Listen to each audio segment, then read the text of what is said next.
The football war. It sounds almost unbelievable. A war named after a sport. But this conflict between El Salvador and Honduras was very real, very deadly, and far more complex than a single football match. To understand how two neighboring countries ended up at war, we must look beyond the pitch. For decades, El Salvador struggled with extreme population pressure, while Honduras had more land but fewer people. Hundreds of thousands of Salvadorans migrated across the border, settling on Honduran farmland. By the late 1960s, tensions over land, jobs, and identity had reached a breaking point. Land reform policies in Honduras led to the forced expulsion of many Salvadoran migrants. Families were evicted, homes destroyed, and refugees poured back into El Salvador. Anger built on both sides, and nationalist rhetoric intensified. It was against this volatile backdrop that football became the spark. Honduras and El Salvador were drawn against each other in World Cup qualification after both nations topped their groups. The first match was played on June 8, 1969 in Tegucigalpa, Honduras, ending 1-0 to Honduras after a tense and hostile encounter. Violence erupted afterwards, and the Salvadoran team had to be escorted out under military protection. The return leg took place on June 10, 1969 in San Salvador. The atmosphere was even more explosive. On the pitch, El Salvador won 3-0, but riots and attacks followed, forcing the tie into a deciding third match.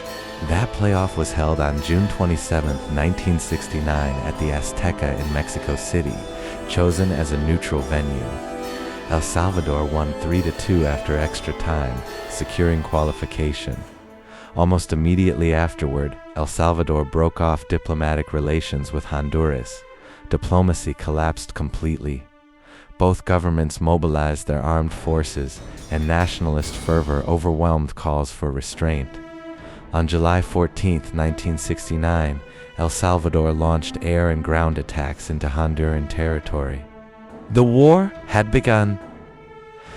The fighting lasted only around 4 days, but it was intense and destructive. Airstrikes hit towns and infrastructure. Ground forces clashed along the border. Civilians fled as thousands were killed or displaced, and economic ties between the two countries were shattered. Under pressure from the Organization of American States, a ceasefire was enforced, and El Salvador withdrew its forces.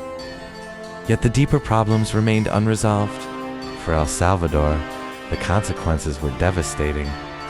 The return of tens of thousands of refugees worsened unemployment, land shortages, and poverty. Political repression increased as the government struggled to maintain control. These same unresolved social and economic pressures would eventually explode into a civil war. Only months after the war, El Salvador appeared at the 1970 FIFA World Cup in Mexico. Their run was short and difficult, but it symbolized how football and national identity had become deeply entwined with the country's political struggles. The name football war has endured because of its shocking simplicity, but it hides the deeper truth. Football did not cause the war. It merely ignited tensions that had been building for years. The conflict stands as a warning from history. When inequality, nationalism, and political failure combine, even a game can become the spark that sets an entire region on fire.